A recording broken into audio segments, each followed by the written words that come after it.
What happened this week with regards to Syria was an internal struggle that has been going on for well over a year now, that has been continually violent and at many times exceedingly brutal. Saw one of those moments that has really refocused world opinion and outrage on the actions of the Assad government, and that was what has been almost universally agreed to have been a massacre carried out by government forces in the town of Hula, where many children, many women seem to have been killed with impunity by government forces.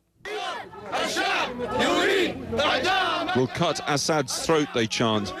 The Assad government is much more resilient than I think people may have expected early on in the Syrian uprising, and his government's willingness to protect its power with extreme violence really is not in any sort of question. Now, this has renewed a push at the United Nations for some sort of action, but the fundamental dividing lines in the United Nations Security Council preventing meaningful action still exist. Russia, Assad's chief patron, still unmoved to do anything other than offer defense of his government and of his government's actions.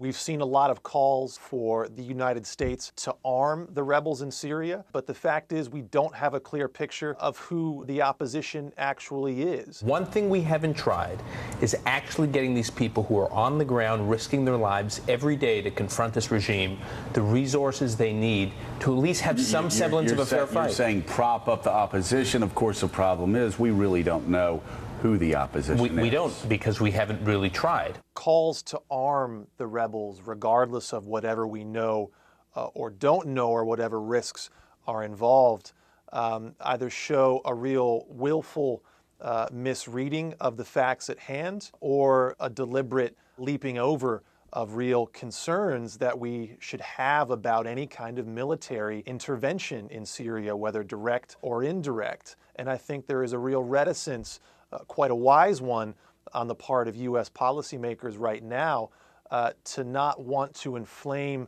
a situation that is already violent and teetering on the edge of civil war into a much larger conflagration and actually create something that is much more violent and much more destructive.